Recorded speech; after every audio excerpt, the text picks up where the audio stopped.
Welcome to the Brave Journey Within with Jim and Jenn. This show is about the spiritual journey and all of the challenges, healing, wisdom, and consciousness expansion experienced along the way. Jen, welcome back to another edition of the Brave Journey Within with Jim and Jen. Hey Jim, how you doing? I have been better. There, sometimes the hurricane comes, doesn't it? Yeah, it's been so crazy. There's so much going on. And you had said that you had a client that was interested in hearing more about angels. And as we were talking about what we were going to discuss in the show, we started talking about the difficult times that we're in. And I think that that's a great way to start this conversation because that's when we seem to need the help the most. Yeah. Yeah, no, it's, different. I mean, I guess we all have some kind of story, right? In relation to a relationship with angels in some way, maybe for those that are listening. I I don't know. I think I've mentioned this before, but I didn't realize that some of the experiences that I was having as a kid were sort of spiritual in nature. But one thing I do remember is that my grandmother, my Bapshi, gave me an Archangel Michael statue. Oh, wow. So one of the things that we used to do a lot was to go to the National Shrine Basilica. It's in Washington D.C. and they have this gift shop. It's a beautiful, beautiful church, and it was very helpful for me because it had this like powerful archangel stepping on this demon's head, and so I used to put it near my bed in my room, and you know I didn't realize that the things that were happening around me were necessarily spiritual. It's just like these like ghosts. I don't know what the hell's going on. But it was helpful and comforting to, like, have that sort of, visualization and that belief that, Archangel Michael or Michael, um, was there to protect me, and so, even since then, I've gifted that to, my son now, but it's just a very special thing. So, angels have, throughout my life, really been a sort of protective force, at least in the way that I've seen them, or even wearing like a Archangel Michael medallion and things like that, which I think a lot of people do still. Yeah, But absolutely. And I think when you're talking about angels, most people know Archangel Michael. And if they're thinking they want protection or they're saying a prayer of protection, they'll call in Archangel Michael if they're talking with angels. Yeah. I think that's one of the main ones, Mhm. but there's so many more. Yeah, yeah, no, I have. So I have. I don't know if I can find the card right away, but my Archangel Oracle deck. But that was one of the cards I think I was sharing that when I first got cards. Um, I was playing around with them, and Metatron came out Oh, yeah. a number of times, like repeatedly, and it freaked me out. And I'm like, okay, I'm putting this down. But but Michael is one of the more power. So in some schools of thought right now, he's sort of um, leading the charge, if you will, against the more nefarious forces at play at this sort of moment in time, which is interesting. I agree with that. And when I first started learning how to do entity clearings, and that was the first thing I learned how to do in the energy world of things. And what happened was, so I learned this technique, and I was helping to clear entities, and there was somebody that I was asked to clear, and when I went to go clear them, I literally saw what looked like angels stop me. They just stopped me for a minute. Like they didn't let me go there to do the clearing energetically. They just stopped me. And they showed me like they were ready for battle. Like I looked left and I looked right. And as far as I could see both ways in this vision I had, there were angels ready for battle. And the sense I got was like this was not an easy one to clear. and we're ready whenever you are now. So then I went, and I went to, like, in my mind, energetically, I put my energy into the field of this person that I was asked to clear. And as soon as I went to clear them, I had this vision of this black goo coming at me. So there was like this poisonous black energetic goo, and the shield went up and blocked it.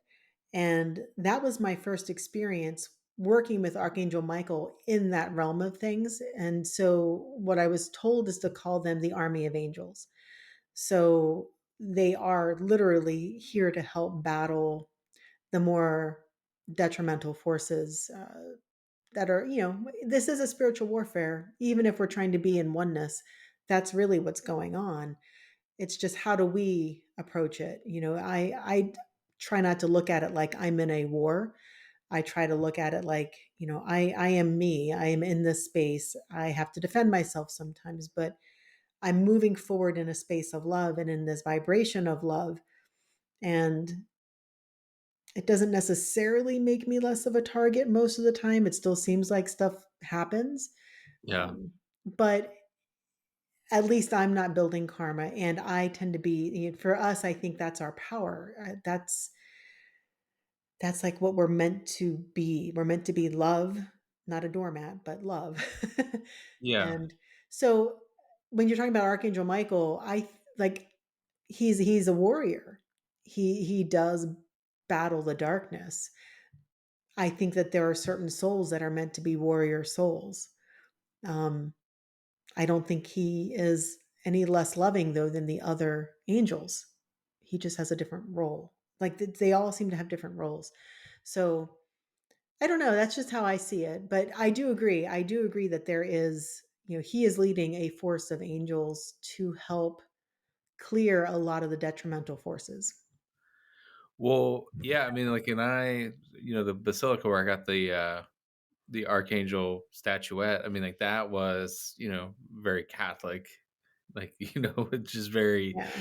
um, I don't know, I mean, there's a lot of fear, I think, in that, so which conjures that up, or that sort of fear to the need for protection. But this is the Archangel Michael card, if that comes through. Yeah, it does. It's good.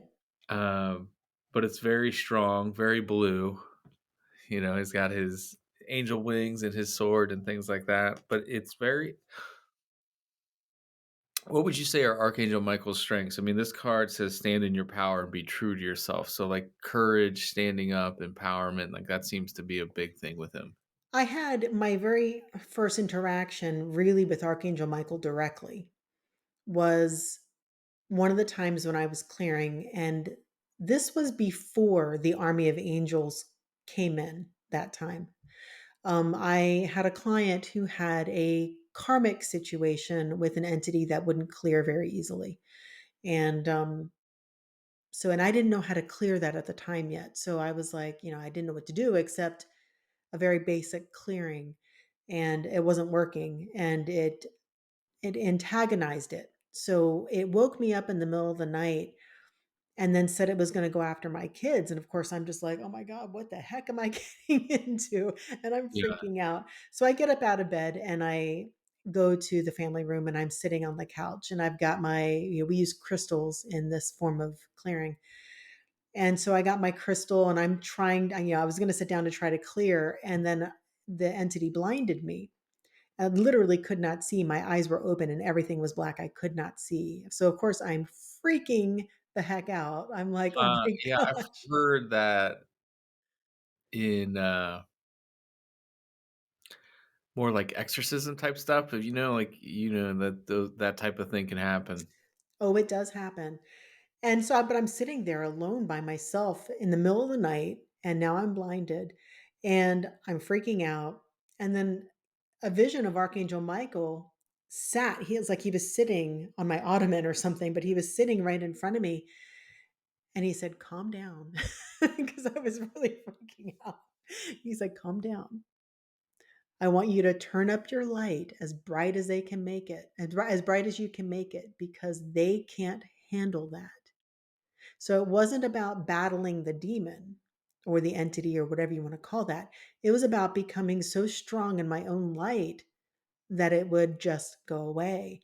And as soon as I did that, my vision came back and I never dealt with that entity again. It just didn't come around at all.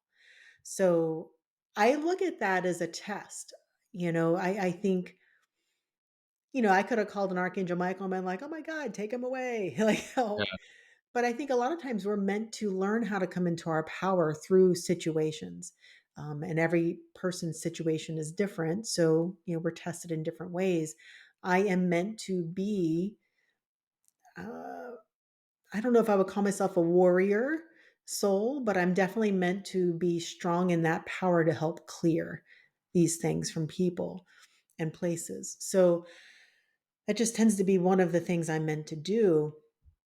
And how I'm Yeah. learning to do it, it's a very specific way, I guess. And other people do it, in different ways. I've just heard different approaches to things. But I think regardless, we're meant to come into our own power. We're meant to come into our light, our love, our true being of who we are. And when we do that, we just aren't as affected, or they give up. It's like a bully only goes after, the kids. If you're talking about like kids in school, a bully will only go after the kid that's weak.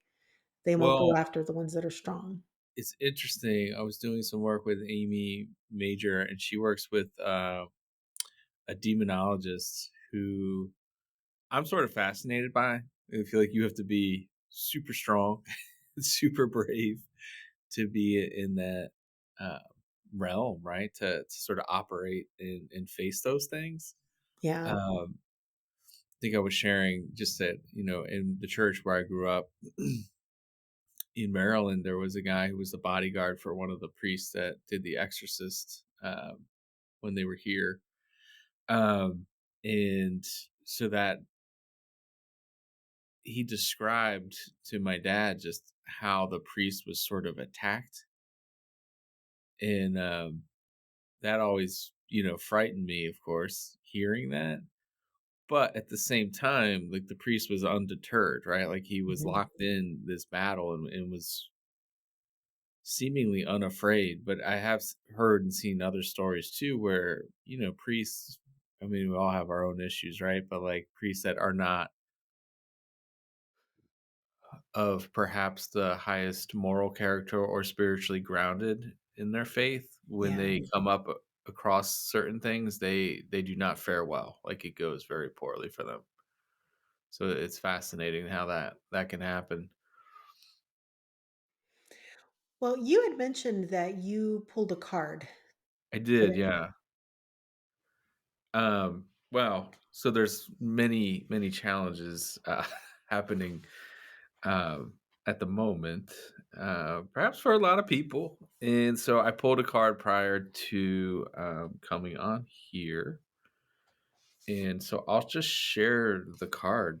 Um, this is from a deck by Alana Fairchild called the Angelic Lightwork Healing Oracle. And the card that I pulled was Healing Through Challenge. So it seemed very timely, you know. So I pulled that, and then I'll read sort of briefly some of the description here. But it says whether a physical illness, a financial issue, or a repeated relationship pattern that causes you pain, it is possible to focus on healing that challenge through a spiritual perspective. Forgive yourself for having something to work through. Every human is here to grow and learn. In our most difficult challenges, there is a secret grace, a hidden gift that we can claim for ourselves as we heal. The challenge is not a punishment, but a pathway that you are capable of journeying to find a precious gift meant for you. I love it. Yeah, I think I was sharing with you that I just had right before we got on here, I had a coaching call and he is fabulous. He's been really good for me in a lot of ways. And I explained that, it just seems like the last few years it's been challenge after challenge. And I feel like I'm coming out of the challenge. I really feel like I'm at the end of it, but I'm being bombarded with crazy things happening all over the place." And he made some comments about why he felt that was, and one of the things was, and I've heard this from multiple spiritual teachers as well, is that just when you're about to break through is when you hit max resistance, and everything's going to seem like it's crazy, but you just got to push through. And then, like, you get to the next level. And the forces that be, and I think that, you know, I think everything plays together. I think like yin and yang, the light and the dark, they play together to help each other grow. And these forces, the dark forces, the detrimental forces, whatever you want to call that, it does have a purpose. As long as it's kept in balance, it actually works to your benefit. And you use that catalyst as your growth and you can overcome. But that's how you grow. It's like when you're lifting weights and you're trying to build muscle, you can't just do it against the air. Like, that's just not going to do it. You have to have the resistance. You have to have that force that's working against you. Or else, kind of like, what's the point? Yeah. There's nothing for you to get stronger about. There's no way to grow. Um, but I think with challenging times, we can use that. So I love that card. And I love how, we talked about synchronicities. I love the synchronicity of that. And Well, the I was talking about seeing the astrologer slash medium slash therapist yeah, last week, and there was a connection with Rudolf Steiner, who is I guess you would call him a Rosicrucian, so Rosicrucianism. Not sure exactly how to describe them, other than they are sort of like this maybe secret, but not so secret, sort of spiritual Christian sect. Although I'm not sure they would necessarily call themselves Christians. I don't know. yeah. But they, one of the things that Rudolf Steiner apparently talked about was the Michael prophecy. And so I was hearing someone talk about it last week, and I had never heard that before. You know, I'm sure. And then I actually was Googling it, and David Wilcock apparently has either a book or something. I don't know if it's the same prophecy necessarily or Yeah, what. he channeled Michael. Yeah. Okay. Did he like write a book about it, or is A that series of books. Yeah, I think, I don't know, there might be like 7 of them. okay? I have the first few. So this guy, I was listening to, it was Dr. Robert Gilbert, who was on a podcast called Know Thyself, and it was very good. He used to have, or I guess he still does, have a series on Gaia. Um, it's like on sacred geometry, I think, but it goes very very in depth with things. Which, if you don't know about sacred geometry, it's also very fascinating. Um, in a sense, it's the study of everything, right? Like, Right? I know. Yeah. It blows my um, mind. but he was talking about this Michael prophecy and just how, I guess, when Steiner was talking about it, and I have a little bit of a excerpt that I'll read about it, but it's basically he's talking about, what's really, these teachings are not for necessarily right now, but for the end of the century, when things are going to get very challenging. And when things get very challenging, it's going to be very hard, but it'll provide an opportunity for us to truly grow. And one of the things that he says is that there's going to be the highest number of souls. They call them initiates in Rosicrucianism, but it's coming specifically to this time period to help tip the scales in this sort of spiritual warfare. So I thought it was super interesting because it ties into a lot of things that I'm familiar with in regards to like Dolores Cannon, and her book. If I love Dolores Cannon, by the way. So she's a hypnotherapist that wrote about all kinds of interesting things. But the new earth and the three waves of volunteers. but and then also the raw contact, right? The law of one, where they talk about, well, they use the term the harvest, but essentially, these volunteers, or the term is wanderers, I guess. Yeah, wanderers, yeah. The harvest is about the harvesting of the souls for the ascension. Yeah, don't don't freak out. I know, right? But that's all things sort of pointing to this time period where it's like, these souls are coming back, or there's an agreement to come back for this specific time because this is where it's going to be needed most. And so we're in the throes of that right now, which is super fascinating. Yeah, In the time of Michael. So in the Rosicrucian sort of context, Michael is sort of reigning over uh, sort of like the earth right now, I guess. And so he's sort of spearheading. Um, that's probably the right term for him, right? Spearheading right. the charge. Um, so I'll read a little bit.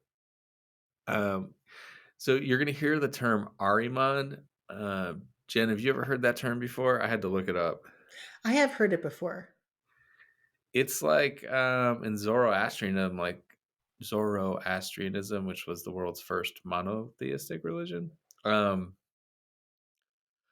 like Luciferian energy, or like Mm. evil. Uh, Yeah, and I actually went to a presentation where somebody who studied Steiner quite a bit, and he talked about like Luciferic versus Aramonic, and I can't remember what's what. I think one is more like mundane, very secular, very earthly, and the other one is like more dark deeds kind of a thing. And I can't remember. Like I just remember thinking that was an interesting way to look at it. Um, but I don't really remember. In both ways are not necessarily good. Um, so I don't remember exactly what's what or the direct. So I'd love for you to define that for everybody because and for me because I don't quite remember exactly what it was. well, I did not. There's in some of my sort of learnings of Luciferian energy or things like that. It's like a lot of times I think we think of it as like this being or this fallen angel, and that's not necessarily the case per some of the teachers that I listen to. It's like this dark side, or this darker energy, or this choice, this polarity that exists in contrast to things. But so it's not saying this from a sort of expert opinion, other than so Ariman is the demon, God's adversary in the Zoroastrian religion. He seems to have been an original conception of Zoroaster's. So, yeah, I mean, it's pretty gnarly images they have of him. But so Steiner talks, and man, it's probably interesting that he went to that thing. But one of the things that he talks about is some of his, I guess, lectures on karmic relationships. So he starts talking about the Mikael prophecy, and sort of one of the last paragraphs here says, "It will be yet my task to show you by what refined and clever means Ahriman is seeking to hinder this, so that you will see how sharp is the conflict that rages in our 20th century." And keep in mind, he's writing that this is, I think, 100 years ago that he's saying these words. Through all these things, we can become aware of the earnestness of the time and of the courage that is needed if we are to take our right place in these spiritual streams. Yet at the same time, the man who truly receives these things may say to himself, "Thou human soul, if only thou understand, mayest be called to help in making sure the dominion of Michael." Then there can arise in the human soul an inner joy of devotion, a song of gladness that it is given to him to be so filled with strength. But this feeling of strong courage and courageous strength must first be found, for it stands written above us in spiritual letters. Be conscious that you will have to return before the end and at the end of the 20th century, which you yourselves have prepared. Be conscious how it will then be able to take shape, even as you prepared it. To know oneself in the very midst of this battle, which is interesting that you brought that up when you were talking about your experience.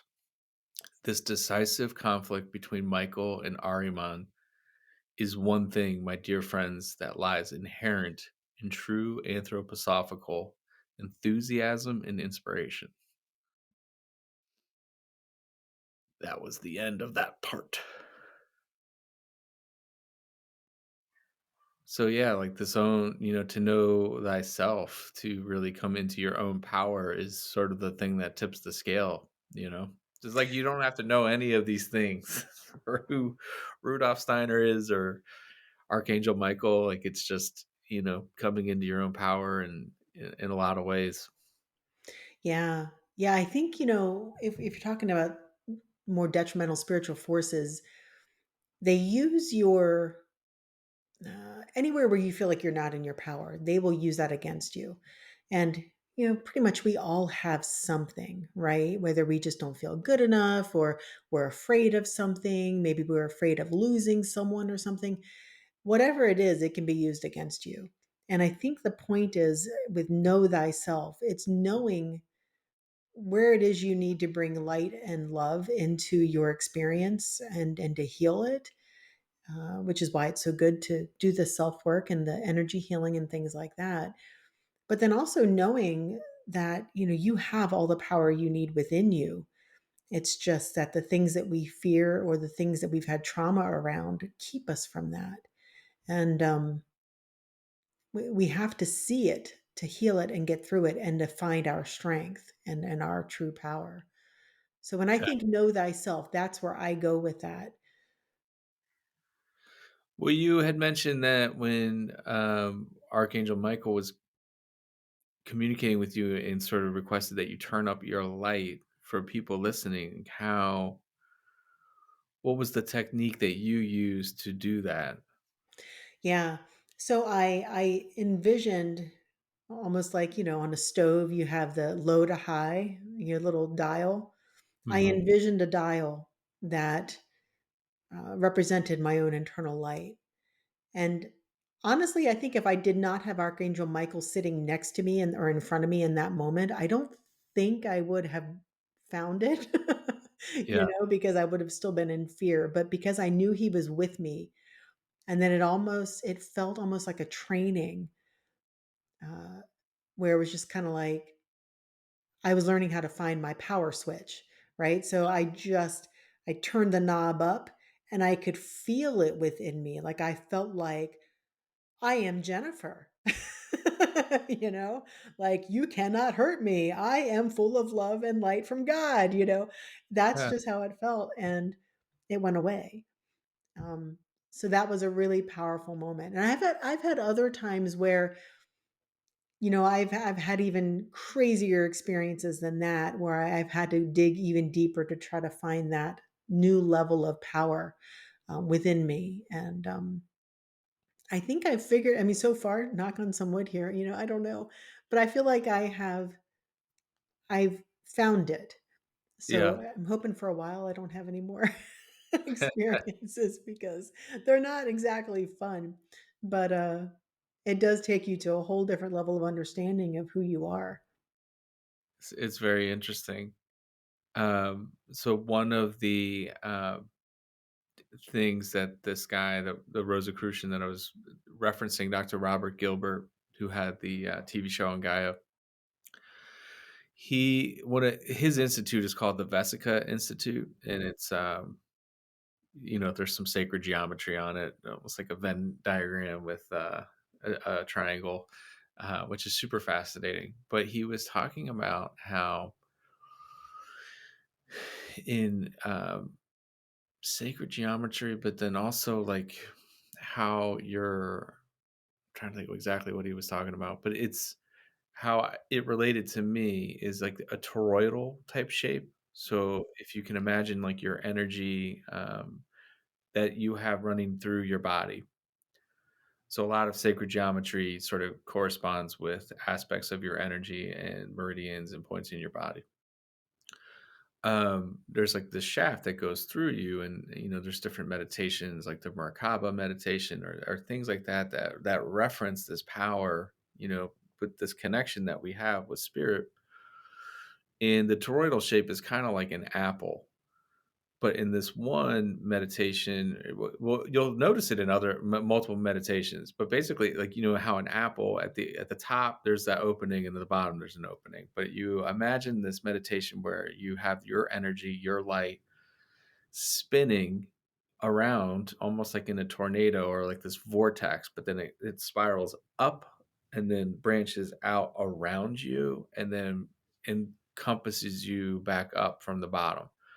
So now that your energy is expanding out around you in equal parts, and you have to be careful with that, because if you're not fully conscious of your energy, it can be distorted and there can be weak points and things like that, which might sound crazy to people that are not initiated with some of these forms of meditation. But a lot of it is visualization too. So there's a Mm. mix of, various forms of meditation that we're not always taught.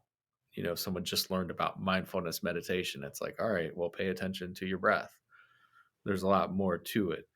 But you can incorporate that as far as harnessing your chi or your prana, your life force energy to then protect yourself. So, interestingly enough, in the remote viewing hemisync gateway process, that's one of the things you do is you start to take away visually your fears and your doubts and other things, and you lock them away. There's a process where you try to work with them to transmute them or to make them disappear. And then you what does he call it? Your radiant energy balloon is what they call it. But you're creating this protector or like sacred space almost as you project out your consciousness. And he talks about how you may have your own process when you're working on people, so that energetically as you're working on them, you're not taking on anything that you don't want to Right, take on. right. Is there a specific process you have for that, or Yeah, there's a number of things that I do. I well, first off, because I feel a lot with my hands, and so I'll intend that energy can't go past my hands. It can get to my hands so I can read it, but it won't go past it. Um, and I used to have a lot of problems with it still going past it, even if I told it not to or was directing the energy not to, it still Mhm. would come in. So one of the other techniques I have, if something feels like it's still trying to push past my defenses in a way or my definition of what I'm looking for, I have what I call galactic suction. So, just like if you're, going to get surgery or something, they'll have suction. So I call in like a galactic suction and I bring it in and I turn it on and I have it just pull out the energy. That usually works really well. In fact, I won't even tell my clients what I'm doing, and they'll be like, "Ooh, it feels like a sudden pulling of the energy." They'll Yeah. feel it, yeah. So, it definitely works. When you direct energy, it usually listens pretty well. Like, it'll do what you tell it to do most of the time. We're diving into energy work, but everything is energy, isn't it? Right, I know, I know. But, well, yeah, let's get back into angels since that's our topic. Um, we had mentioned that different angels have different jobs. They have different things that they help with. Yeah. And, there are many of them out there, way more than we could ever even name or know of. But if we're speaking directly about archangels, um, there are some main ones that people call upon. So I want to throw out some names just so if people want to start exploring how to work with them, they can. Well, Um, toss them out, and then I have my archangel, or yeah, oracle deck. I can read some of the descriptions oh, that'd be about. great. Yeah. So some of the main ones we already talked about. Michael, that's usually the big one. Most people, if they're going to start working with an angel, they usually start with Michael for some reason, and I think that's a perfect way to start. Raphael is another one. and Mhm. Raphael is often used to help with healing. Gabriel, or some people say Gabrielle. Yeah, I've heard it explained different ways. I usually say Gabriel. To me, it feels more masculine. And I guess that's important too. Some angels kind of come across as masculine or feminine. It's hard to know, or they can do both. And I've experienced that too. Sometimes they'll come in more masculine, sometimes it feels more feminine, but it's the same angel. Yeah. Michael has always been masculine to me, just like Metatron has always been very masculine to me. Mhm. Um, Raphael has felt masculine. Metatron is another big one. A lot of people know about Metatron. So Um, I've spoken about my Metatron card, but this is it. Yes. Oh, I love it. I love it. On the card, it says, "Increase your light levels and open your stellar gateway chakra," which this is kinda getting back into a little bit of energy, but you have 7 chakras in your body, but there's more chakras that we Right. have that go above our head and also below our feet. Well, and we even have more of them in our body too, but there's 7 main ones that people tend to, in different models of thinking, tend to agree upon. But Mhm. there's also other more mini ones, even like in our joints and things. We have chakras in our joints, in our hands, and our feet. There's and Yeah. there's also the understanding and the model of thinking that even acupuncture points are mini chakras. So Yeah, yeah, energy and energy systems. right? I Um, know. so is there anything like I could read a little bit about Archangel Raphael. Would that be helpful, do you That'd think? be great, yeah. Well, so his card says, "See with enlightened eyes and open to abundance." But Archangel Raphael presents himself as a glorious emerald green light.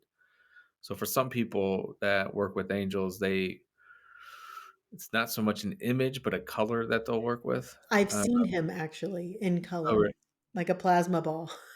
is it green? He was green. Okay, Yeah, so yeah. that's interesting. He is known as the angel of healing, for he can transmute, which means to change energy, or in a sense, cleanse it, I guess. Yeah, Uh, transform it.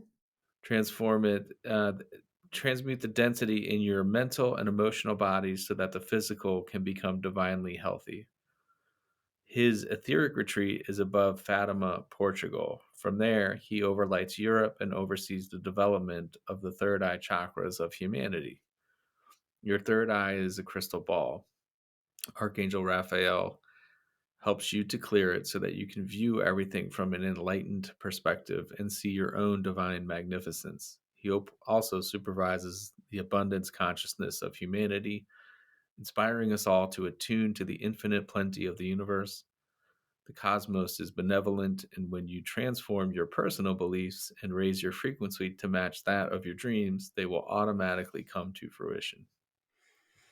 It's funny, as you were reading that, I started getting what I call the angelic hug chills. Uh huh. I just started feeling so much love and tingles, and my whole body just like lit up.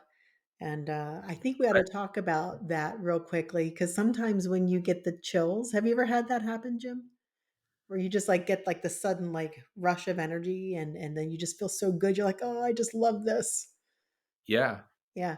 Not Yeah. everybody does. I've spoken to a lot of people that haven't, but I think it's important to say that, a lot of times that is your angels that are around you and they're trying to show you that they're there. I remember one time I teach holistic metamorphosis. It's a modality that I created with angels. And the group of angels I connected with to create that were called the Orishome. And they bring forth very specific energy to help with the ascension process and to heal us of the baggage and things that we need to heal. And we were on a break in our class, and one of the students was in front of me talking, and we were just discussing one of the concepts. And all of a sudden, I started getting this really strong tingle all over my body, and I just felt so much love and so much joy. And I wasn't saying anything. I did not say, "Oh my gosh, what's going on?" I didn't say anything. I was just listening to the student. And then she stopped and she was like, "Oh my God, Jen, there's a huge angel behind you." she just saw it right at that time as I was like just I was in total bliss feeling this angelic rush of energy and she saw it. Now I don't normally see angels. I don't normally see things like that. I have seen two different times plasma balls in the color of the angels the way people talk about it. So Mhm. once was I literally was calling on Archangel Raphael and I saw a green plasma ball. And another time was Archangel Uriel and I saw a golden plasma ball. And but anyway, you know, I just wanted to say that because I just felt that rush of energy. I really think it's important for people to understand that when they're connecting with the angels that they may really feel that. And that's a good confirmation to know that they are with them. So, So I'm looking at the card that I was talking about earlier, the healing through challenges. yes. Yes. So it is connected to Archangel Raphael, actually. Oh, wow. How Um, interesting. And it has the Merkaba that you were talking about. yeah. Synchronicities. Well, isn't it fascinating though? I mean, so and the prayer, it kind of connects you to your body and to your breath. And the prayer that's offered with the Healing Through Challenges card is Archangel Raphael, you now awaken divine healing, inspiration, and renewal within me for the greatest good of all. The sacred breath, the power of fresh air upon which you travel, ushers in a new cycle, clears away the past, and refreshes my heart and mind with optimism. Please hold and protect sacred space where healing shall happen according to divine grace. I open my heart to you, my dear angelic friend. Please empower and bless this sacred work. So be it. So it's very, fascinating how, and I thought you might get hits, by the way, as we were talking about these things. It's kind of hard not to, I would imagine. But Yeah. Yeah. Well, all right. So, what are some of the other angels? Some you of my mentioned favorite Metatron, Gabriel. Sandalphon, Zadkiel, uh, Ariel, Haniel. Those are some of my favorites. Now, Gosh, how did there's you come to know them? Because, like, you said Sandalphon. I had never heard of Sandalphon, but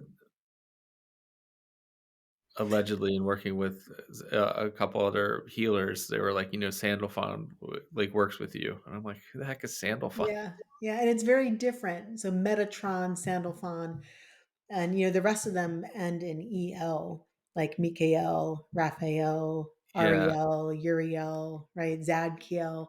So I mean, there's so many of them, but my understanding is that El is like of God, like Elohim. It's there's a reason why they end in el. Yeah. And both Sandalphon and Metatron were human and then became angels. And Wait, I've so, heard that about Metatron. Did you just say Sandalphon also? uh-huh, yeah, Oh, I didn't know that. yeah, Well, we talked about Metatron. Let me get to him. So in this card, increase your light levels and open your stellar gateway chakra. I did not even know we had stellar gateway chakra. I had to buy a dictionary or encyclopedia on chakras and energy to like oh my gosh, okay, that's what that is. And if I remember correctly, it's either 6 or 12 inches above your head. But so Archangel Metatron is the glorious golden orange angel who's in charge of the ascension of humanity. So that was interesting when I pulled the card, like, ascension. mm, Um, Ascension of humanity and the earth and the entire universe. He plans and oversees the ascension process from his etheric retreat in Egypt over the Luxor temple. There is a ninth dimensional temple in the middle of it with 12 sub temples surrounding it. Um, which, as I'm reading this card, like 12 is a very special number in sacred geometry and in the universe. If you are ready, like, well, for example, there's 12 disciples. mhm, So you need sort of 12 disciples to understand in some ways, the totality of Christ, right? Like the miraculous nature of that. Mhm. If you are Yeah. ready, you can visit this retreat to receive Metatron's ascension cloak. So I'm not familiar with that. Um, Yeah, I'm not familiar with that either. okay. In addition, this illuminated being is in charge of the development of the stellar gateway chakra. Your stellar gateway is your 12th and highest chakra, a vast golden orange chalice that holds the energy of your monad or I am presence, which we could probably talk a lot about. But from here, Archangel Metatron helps you to build your Antakarana bridge to source. So this connection to source that you might hear some people talk about sometimes. You can also draw down his light through your chakra system into the earth. So guidance, if you pulled this card, you're blessed to receive this card of ascension and higher service, for it shows the mighty Archangel Metatron is with you and working with your stellar gateway chakra. So fascinating. So that's Metatron. Yeah. Yeah. I'm just trying to So think of like all the different experiences I've had over the years working with the angels. Archangel Haniel is a really good one to work with if you feel like you're trying to understand your purpose, your soul's mission, and being in your soul's mission. And so with Archangel Haniel, she said, is the angel of loving joy. She is a glorious turquoise color and is connected to Venus, the cosmic heart. She radiates divine feminine energy and is very accessible at full moon. Just had a full moon, by the way. yeah, She is often known as the angel of the moon. Many sensitive people are affected emotionally by the moon. And if this happens to you, you can call on Archangel Haniel to help restore your equilibrium. She can even light the flame of inner happiness within you. Archangel Haniel approaches those who are seeking emotional freedom through balance and self mastery. She helps build inner strength and the confidence that goes with this. As you seek divine fulfillment and a stronger relationship with the higher realms, she will help to make your life satisfying and enjoyable while walking your ascension path. Um, yeah. Haniel is one of those ones who has come across to me sometimes feminine and sometimes masculine. Like yeah, whatever Haniel is, it's a force. um, There have been times when I've worked with clients and I'm channeling or doing something, and Haniel would always come in. There's like, in the back of your shoulder, there's a nerve. Have you ever had someone press in on that nerve and you're like, ah, I forget what it's called, but it's a very specific kind of nerve. And if you press in on it, it releases tension all over the place. But Haniel, if especially when it was more masculine, if it comes in more masculine, I would feel Haniel almost like push in at that point, and the stronger the message, the harder Haniel would push in, almost like this is really, really, really important. And so that would happen, and these beautiful words would come out, but it was always very like, you know what you need to do. It is time to do it. It was very direct, like basically stop making excuses, get on it. You know what's next. Time to do it. This is really important. That's when Haniel would come in really strongly for me and it would feel more masculine. It almost felt like an Archangel Michael presence. It was that masculine feeling. But then other times, Haniel has come in and it was a gentle touch there. And it was like more feminine and more gentle and more, less direct, a little more flowy. So that's yeah, what I'm saying. Like sometimes they have more of a very direct masculine feel. Sometimes it's not so much. And I think that's why if you look up Haniel, some people say it's a masculine angel, some people say it's a feminine angel. Same thing with Gabriel or Gabrielle. yeah. Well, it's interesting. There's seems to be, I don't know, some balance of masculine and feminine energy, versus like a gender per se, Yeah. which is interesting. Yeah, it is.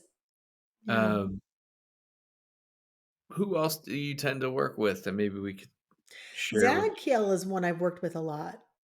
Zadkiel and Uriel are both really good for helping with relationship type stuff or trying to understand, community and relationships and even love or connections and how to be, um, you know, in a healthy state in a relationship or connection or for forgiveness and things like that. So they come in a lot during sessions.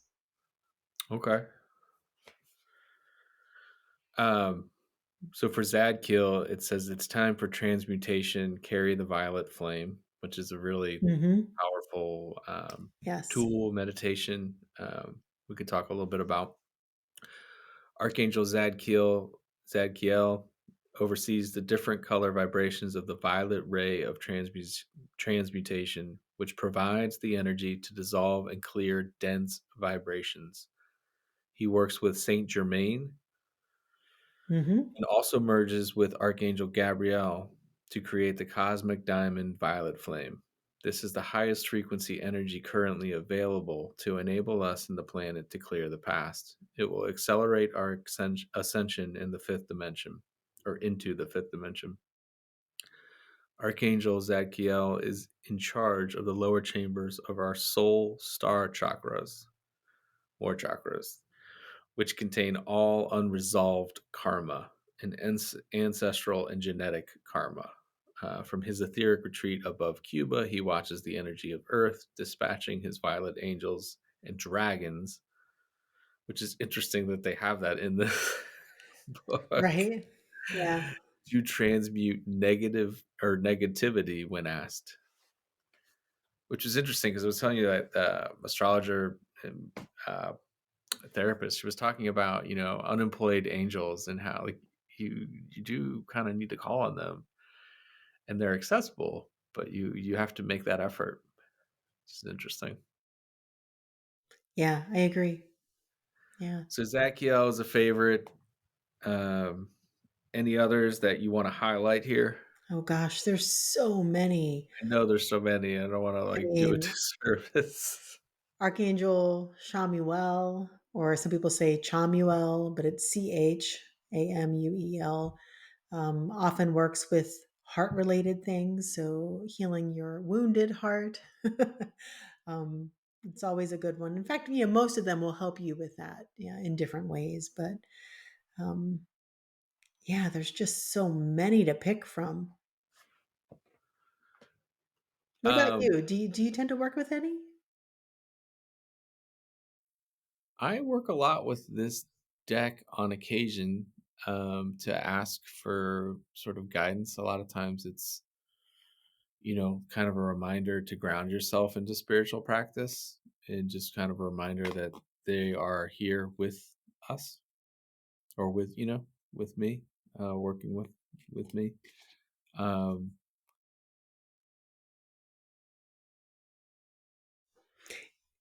Gabrielle is probably one, um, but I'm going to pick a card here to share Okay. for this.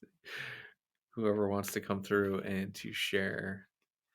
I would imagine it's someone we haven't talked about yet, but we'll see. See what we get. Archangel Dorenka. That's one I have not heard of. Okay. So actually, this card I get a lot. It says hone your psychic abilities and see through illusion. I like it. Um, Tell me more and about Duranka. I've never heard of that one. so it says Archangel Dorenka comes from another universe to oversee and look after bats who have advanced knowledge about sonics and echolocation.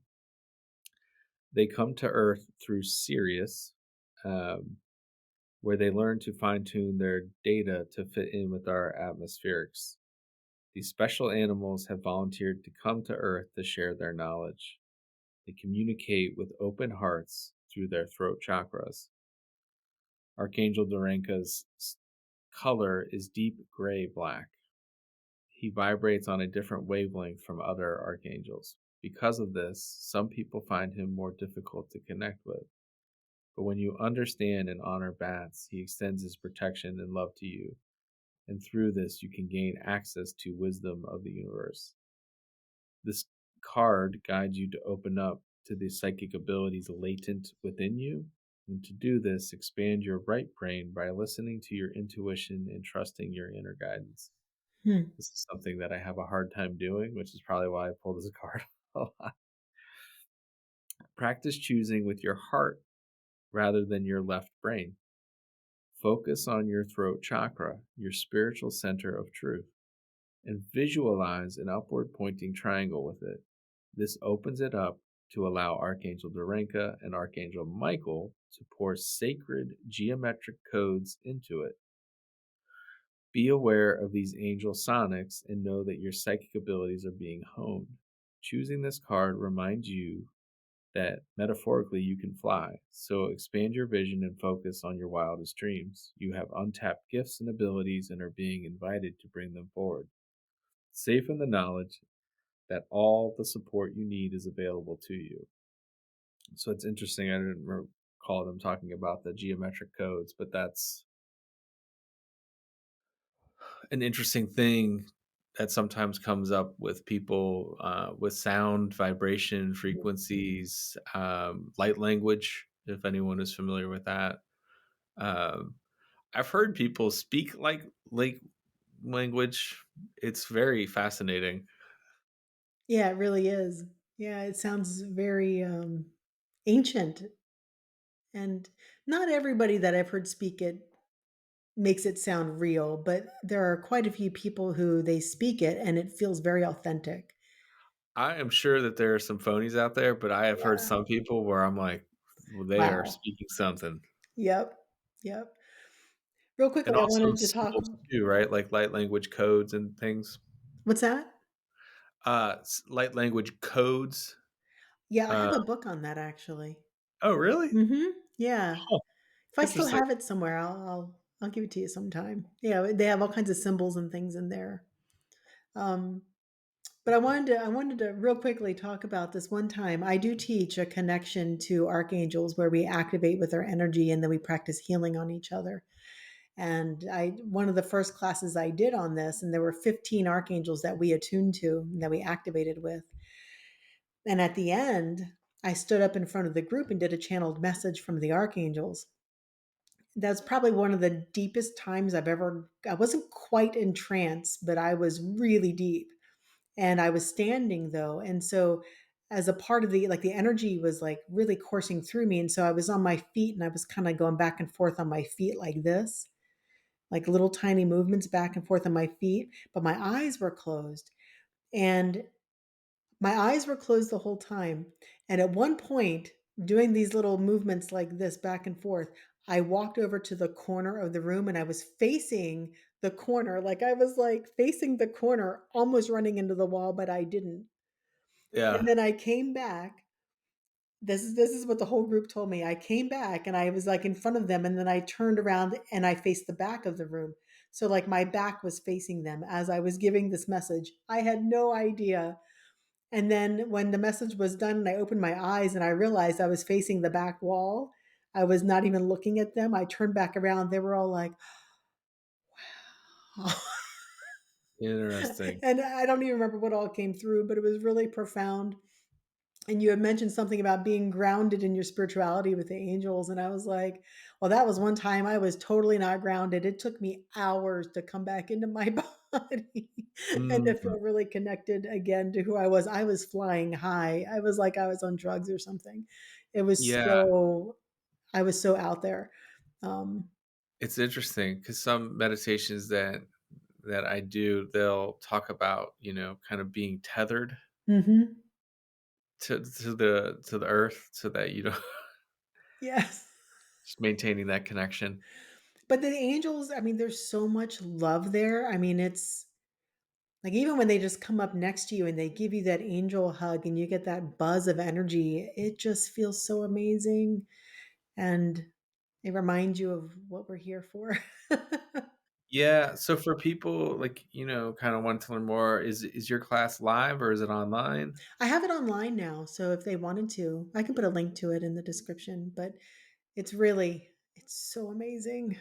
connecting And with the where would you angels. say like, what is the best way to connect with angels for those that wanna start out, and is it intention, prayer, or what would you say? Yeah, I'd say, make the intention that it is a sacred connection and it's a loving connection, and just pray. Pick one that you resonate with the most, and just focus on that and pray to them. Try to get to feel what they feel like and request that of them. And one of the things that we practiced in our development group, and we worked with the angels for a little while in our development group too, is we practiced trying to connect in three ways. The first way is to invite them into your presence. So to have them physically with you, like when you get those angel hugs, they're with you in that moment, right? The other way is to envision that there's a door that you can open to get to them. So you're going to them. And, the door, it might be wooden, it might be metal, or it might look like a portal, something, but you'll ask for the door to meet with, let's say, Archangel Metatron, and then you'll see a door in front of you, and then you walk through that door and you'll come across Archangel Metatron there. Another way is to go deep within yourself and find, like the way I put it is like, imagine that there's a portal within you that you can go into within you, and the archangel can meet you there. So it's here, there, and then within. And and every way that you connect, it's a little bit different. And it's just a fun way to practice. So you could practice that as well. So you invite the connection, make it clear that you want to connect with Archangel Michael or whoever, and then practice meeting here, practice meeting there, and then practice meeting within. Um, and it's all different, but you might have one way that's better than another. Very fascinating. And that is your website is jenpalmer.com? We'll put Jen with two N's dash Palmer.com. okay. Excellent. Well, Jen, thank you very much for sharing your knowledge of angels, and It's always hopefully fun. that, those listening can open up to their angels. Absolutely. And thanks for your cards, Jim. I think we ought to do that more often. People tend to love cards, I so know. but they're very interesting, and the colorations and the illustrations, are super fascinating, and connecting with that energy is it's tangible, right? So it's accessible to a lot of people, which is I think part of the fun of it. But all right, Jen. Well, thank you. Yeah, thank you too. All right, All till right. next All time. right. Bye Bye. bye. We are so grateful that you joined us. Check out the description to learn more about us and also for additional resources to help you on your journey.